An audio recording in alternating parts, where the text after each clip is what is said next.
Allah Subhanahu Wa Taala ada menyebut dalam surah At-Tahrim ayat 6 yang bermaksud, wahai orang-orang yang beriman, peliharilah diri kamu dan keluarga kamu dari neraka yang bahan-bahan bakarannya, iaitu manusia dan batu. Neraka itu dijaga dan dikawal oleh malaikat-malaikat yang kasar layanannya. Mereka tidak menderhaka kepada Allah dalam segala yang diperintahkannya kepada mereka, dan mereka pula tetap akan melakukan segala yang diperintahkannya kepada mereka. Hikmah ayat tersebut ialah Allah Subhanahu Wa Taala mengingatkan kepada manusia akan azab api neraka agar mereka sedar dan menjauhi larangannya. Allah Subhanahu Wa Taala juga mengingatkan kepada manusia bahawa layanan malaikat amat kasar dan keras pada golongan yang ingkar.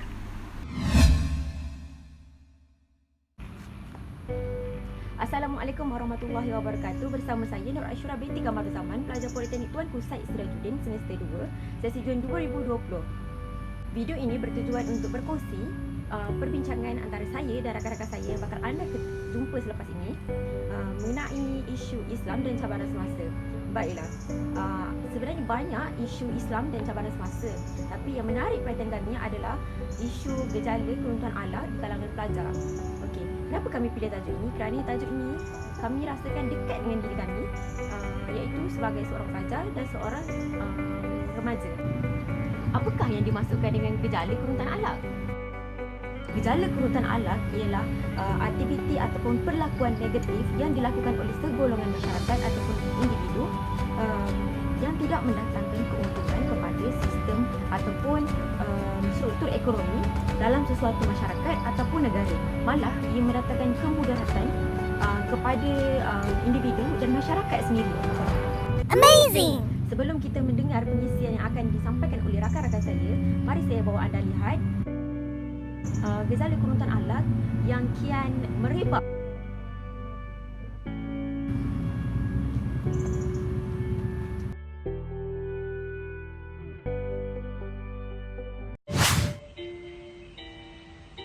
Mana?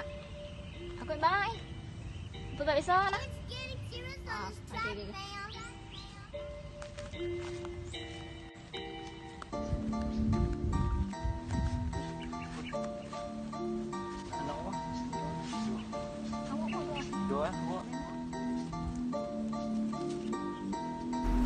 Ini adalah contoh kegiatan mengedar dan memiliki dada.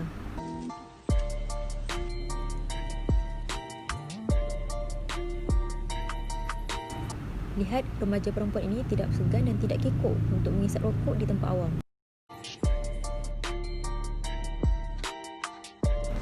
Ini pula situasi keluar tanpa kebenaran penjaga atau kata nama lain, dari rumah.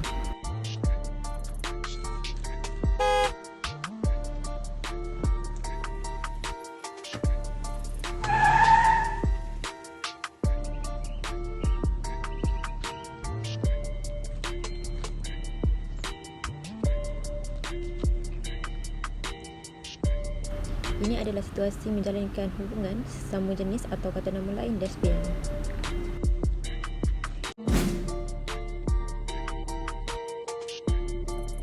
Mereka berduaan di taman tanpa ikatan yang sah dan juga sebab yang munasabah.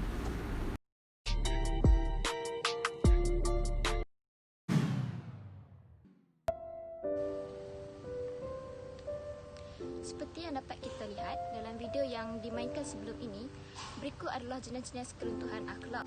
Namun, banyak lagi sebenarnya yang boleh dikategorikan sebagai keruntuhan akhlak, termasuklah bunuh diri, pergaulan bebas, aktiviti-aktiviti yang melibatkan dadah seperti mengedar, memiliki dan menyalahgunakannya.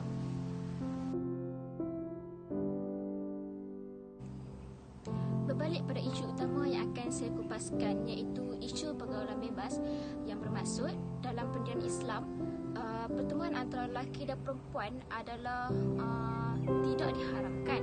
Sebaliknya, ia diharuskan atau dituntut jika menjurus kepada matlamat yang mulia seperti mencari ilmu yang bermanfaat, amal ibadah, perkara kebajikan, jihad dan perkara-perkara lain yang memerlukan pengembangan tenaga atau kedua-duanya.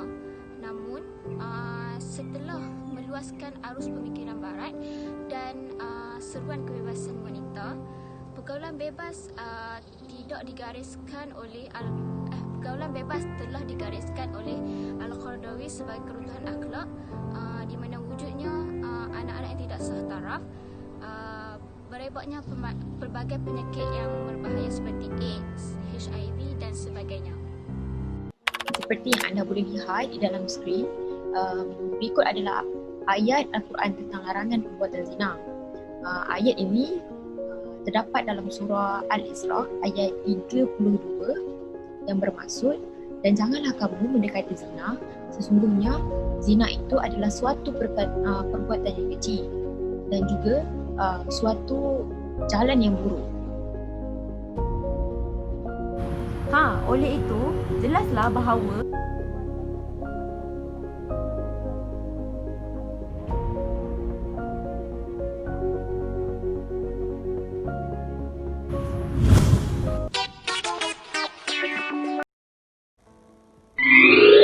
Terima kasih kepada Ashura bersama saya Nurul Hikmah Balkis.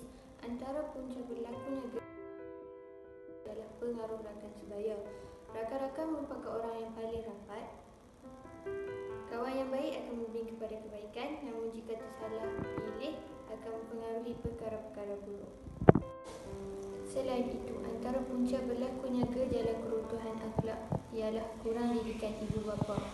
Kurang pengawasan ibu bapa sejak kecil. Ini berlaku kerana ibu bapa tidak mengawal serta tidak mengambil kisah tentang pergaulan anak-anak. Seterusnya, pengaruh media massa. Apa itu media massa? Merujuk kepada pelbagai teknologi media yang bertujuan untuk mencapai sejumlah besar pengguna media melalui komunikasi massa. Pada era globalisasi ini, kemudahan media sosial memudahkan mereka berkomunikasi dalam kelompok mereka. Contoh sepatutnya corak pergaulan remaja yang jauh dari nilai ketimuran dan cara pemakaian yang sopan serta gaya hidup yang boleh dicontoh. Seterusnya, sikap keluarga itu sendiri. Sikap keluarga yang terlalu mengokong atau terlalu memberi kebebasan hingga menyebabkan berlakunya gejala keruntuhan akhlak. Kongkong ini bermaksud menetapkan undang-undang tanpa kompromi, dan bebas pula ialah tiada peraturan khusus. Seterusnya, saya akan serahkan perbincangan kepada sahabat saya Azlin.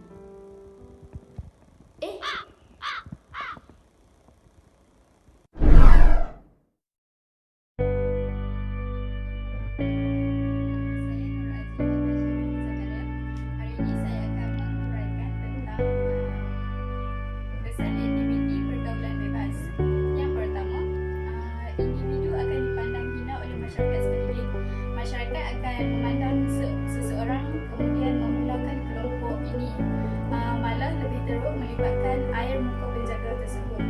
Mesti orang kampung akan tanyakan, anak siapa tu? Yang kedua, lahirnya anak tidak sah taraf. Baiklah, apabila pergaulan antara lelaki dan perempuan berlebihan tanpa batasan, syaitan tidak akan memberi peluang untuk menggugat nafsu. Poin seterusnya, masyarakat akan sentiasa berprasangka buruk terhadap individu yang berkenaan. Kalau individu itu buat baik sekalipun, orang akan tetap memandang rendah terhadap individu itu. Kemudian, berlaku tidak harmonian dalam institusi keluarga.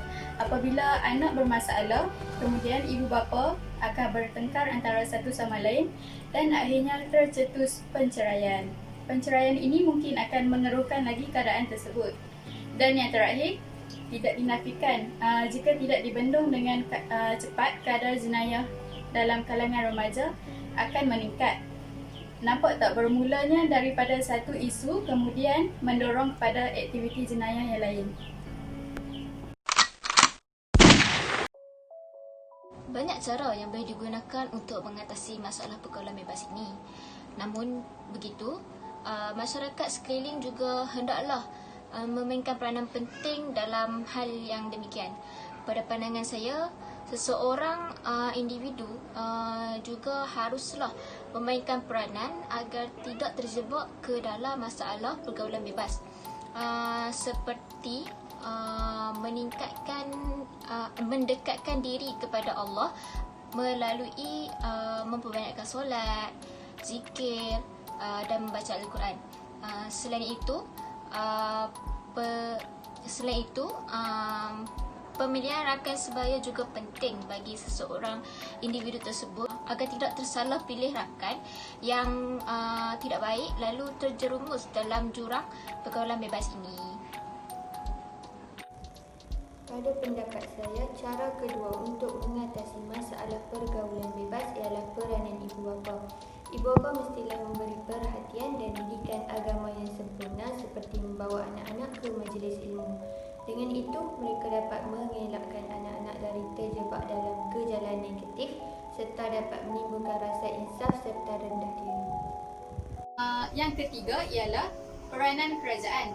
Kerajaan haruslah memastikan setiap siaran yang disiarkan sama ada di dalam kaca televisyen, internet maupun sosial media adalah sesuai untuk tontonan umum. Kerajaan haruslah menapis konten yang hendak disiarkan supaya ianya dapat ditonton oleh umum. Akhir sekali, kami berpendapat bahawa institusi pendidikan juga dapat membantu untuk masalah sosial ini juga. Okey, seperti yang kita ketahui, pelajar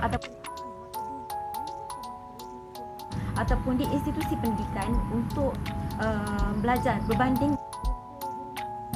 Jadi apa yang kita boleh lihat di sini, institusi pendidikan perlu menyemaikan nilai murni dan nilai keagamaan, bukan jenayah ataupun perkara-perkara yang mendatangkan mudarat kepada mereka kelak.